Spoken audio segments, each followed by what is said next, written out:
So let's talk about what is actually coming back that was on the roster last year and who could be, the studs, let's go through it. So potential stars, I think, are very obvious at this point, right? I think it's Jayson and I think it's Isaiah. I mean, and Right. and we talked about it. They had a decision to make about going to the NFL or coming back to Notre Dame, and they both chose to come back to Notre Dame. And that is, it's massive for Notre Dame. It's massive for this position group. It's massive for this defense in all ways, from a leadership standpoint, just like you outlined, but also from a play standpoint.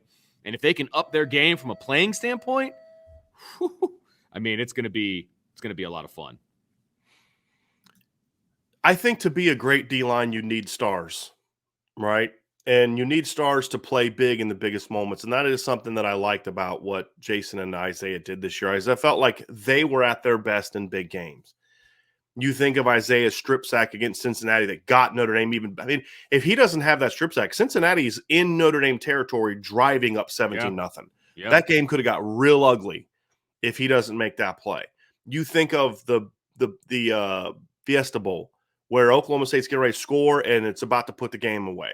He comes up with that big strip in the open field, which allows them to have a shot to get back in it, right? And so to me, to be an elite D-line, you need stars.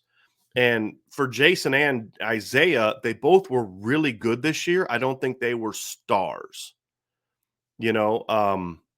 That's kind of my thing. They were steady. They were steady. They were talented. They were good. Well, they were more than steady. I mean, they flashed big time. Yeah. Right. But you have to do more than flash to be a star, right? I mean, I don't think I'm going too far out on a limb on that one.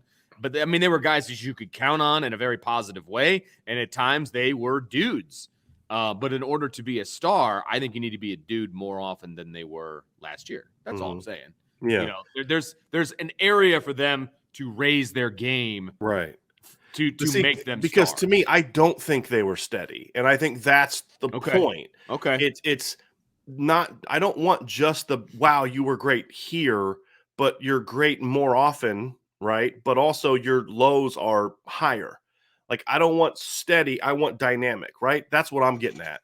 And I think there's a level for both of them to raise their games is my point. And I think that's what they need to do. Isaiah was a really good player last year. Was he an elite player? I don't think he was. Jayson was a really good player last year. Was he an elite player? I don't think he was. If they were elite players, they wouldn't be coming back. If Isaiah was an elite player that had maximized his potential, he's not coming back. No, that's a good point. Same with Jayson.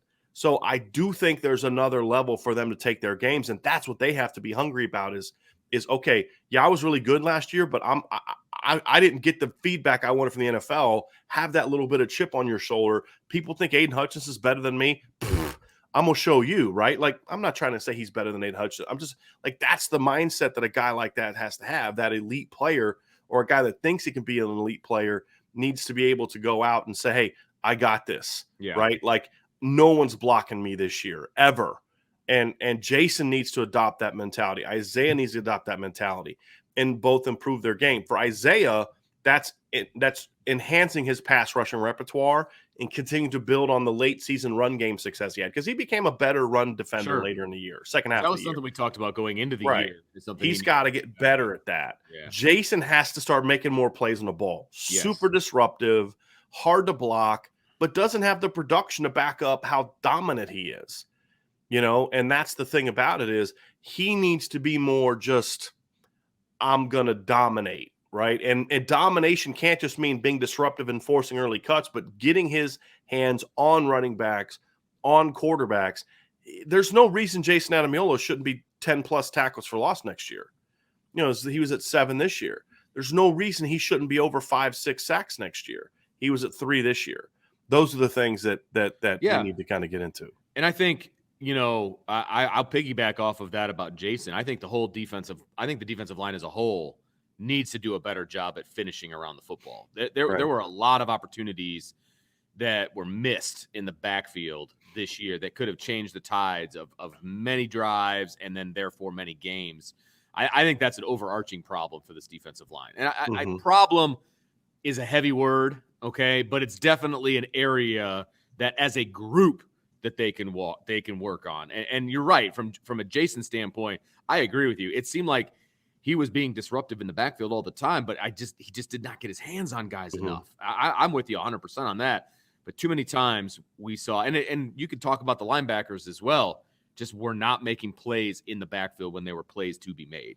Right. And that's what we saw, against North Carolina. It's what we saw against Florida State on some of those big plays. It's what we saw in the Fiesta Oklahoma Bowl. State, right. The Fiesta Bowl, right. Yeah.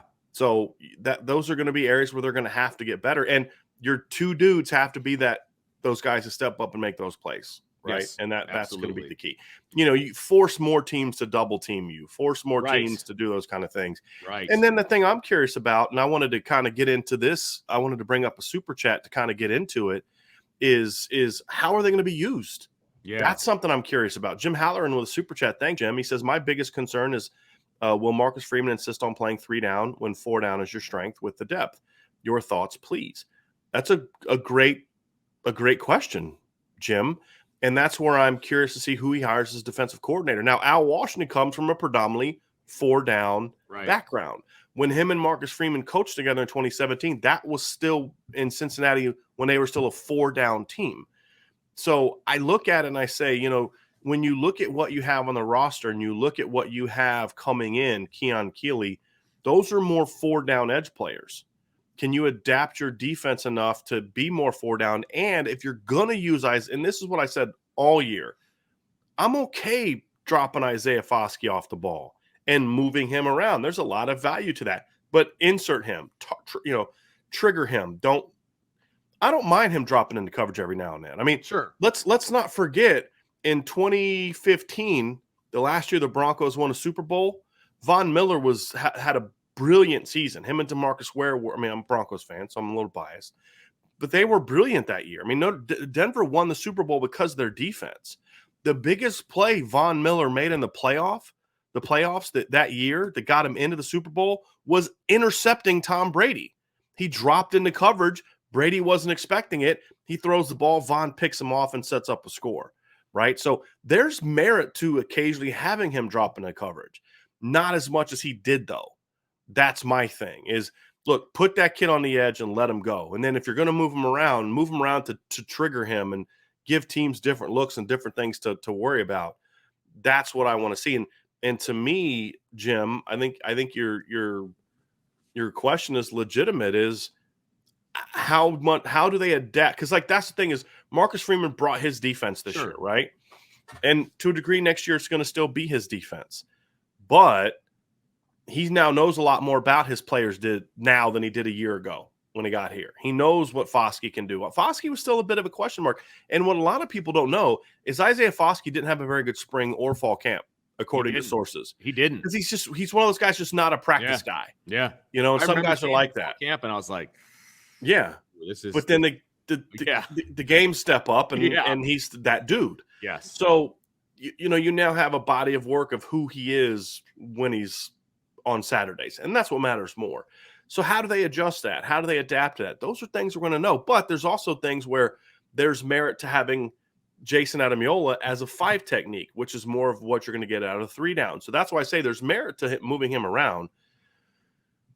Just making sure that you're doing it more to bring him. And then when you do drop into coverage, I'd actually rather them drop him into coverage from a down, like from a 4 down alignment like they did before.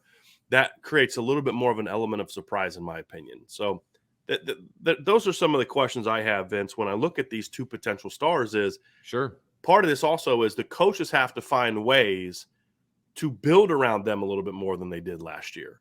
And I think that's something that's needed from the new defensive coordinator and Marcus Freeman is, okay, what are your plans to now you've got your 2 potential stars.